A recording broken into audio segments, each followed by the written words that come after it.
Content warning. Check the show notes for more information. It's January 20th, 1982, and another remarkable event is about to be uncovered by Arion, Rebecca, and Olly, the Retrospectors. Now, I was a child in the 80s, so I will readily admit that I had conflated in my head somewhat Freddie Starr Ate My Hamster and Ozzy Osbourne Bites Bat's Head Off. But whereas the former story was confected tabloid twaddle, it really is the case that on this day, in 1982, rock star Ozzy Osbourne orally beheaded a bat live on stage in Des Moines, Iowa. Yeah, and this incident took place in the rather unlikely venue of the Veterans Memorial Auditorium. It's what they would have wanted. I mean, it's since changed its name. Don't know if there's any connection. And it was part of a tour promoting Ozzy's second solo album, Diary of a Madman. And hilariously, the poster of the show warned fans that, quote, eating before the concert is not recommended. Yeah, so this sort of answers the question as to why was there a bat on the stage in the first place. And the reason for it is that Osbourne already had a reputation for performing weird, gross stunts on stage, lots of them involving raw meat. Like he would sink his teeth into raw liver. Such a weird thing to do, isn't it? Eating liver. I mean, that's something old Jewish women do. Well, he had one stage stunt that included a catapult which flung offal into the crowd. And word of this device got around. And so concert goers started bringing meat, raw meat, dead animals to throw back at Ozzy. And that was the reason that this 17-year-old boy, Mark Neal, had come to the concert with a dead bat sealed in a plastic bag. His friend had said, bring it along and we can throw it on the stage, which is what he did. And that's the reason there was a bat there in the first place. And as Ozzy wrote in his memoir, I Am Ozzy, immediately, though, something felt wrong, very wrong. For a start, my mouth was instantly full of this warm, gloopy liquid with the worst aftertaste you could ever imagine. I could feel it staining my teeth and running down my chin. Then the head in my mouth twitched. Now, Ozzy maintains the bat was still alive, but as Rebecca just said, Mark Neal himself says the bat was dead when he threw it on stage. Oh, me, I thought. I didn't just go and eat a bat, did I? It's ironic considering that naysayers have long speculated that the bat was fake, the whole thing was a stunt. And Ozzy did say that when he initially picked it up, he thought it must be a toy. And yes, he has gone on to say that it was alive, but it almost certainly wasn't, because how would you just throw a live bat onto the stage and it not move away? Yeah. In another account, I mean, yours was gross enough, Olly, but in another account, he described the sensation of biting the bat's head off as being like tucking into a crunchy wrapped in chamois leather. Oh. Well, immediately after the concert, he had to go straight to hospital where he got rabies shots, apparently in both buttocks. Rock and roll!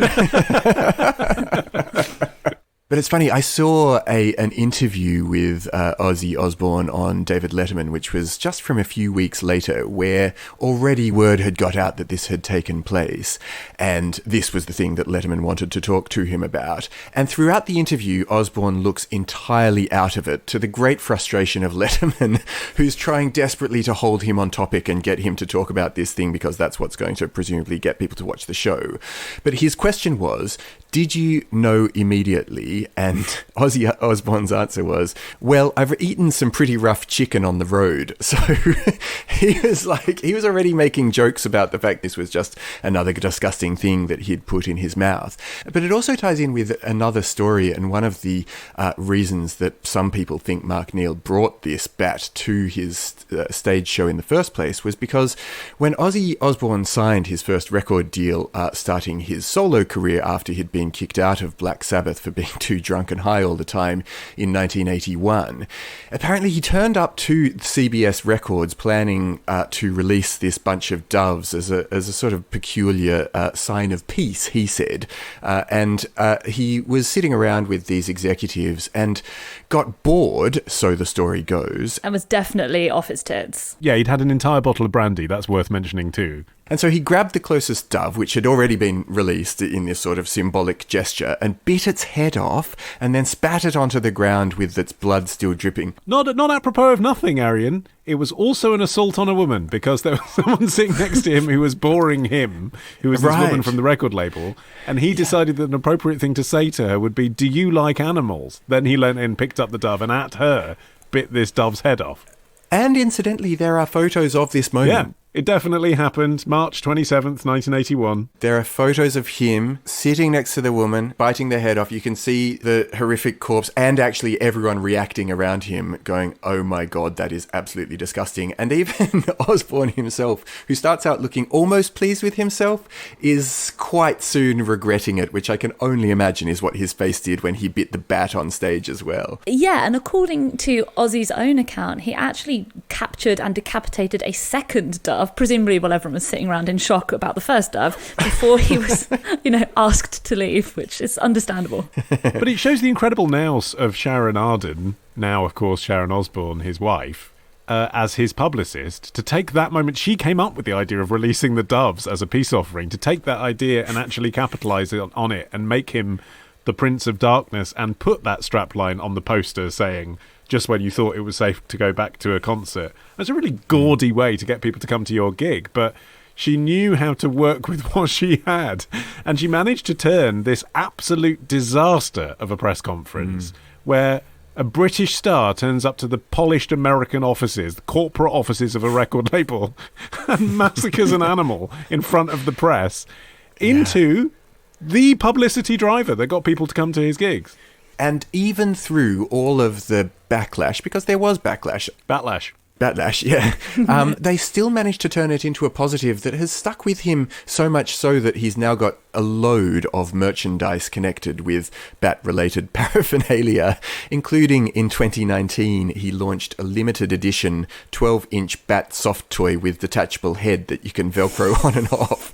It's currently out of stock on his website, but it's being sold on eBay if you're interested for between about £75 and £100. I think that is the only Ozzy Osbourne merchandise that I would want, and I'm including all of his albums in that. So obviously this is one of the shocking rock moments of history, and I was having a look at some of the others. At 1967, The Who were playing on the Smothers Brothers comedy TV show, and they had agreed beforehand that during the performance they would destroy their instruments on stage. But what happened is that Keith Moon secretly stuffed his drum with way too many cherry bombs, and during the performance the resulting explosion, because he as the drummer is sitting slightly up and behind Pete Townsend singing. So this drum explodes forward and Pete Townsend was singed and it caused him permanent hearing loss. Wow.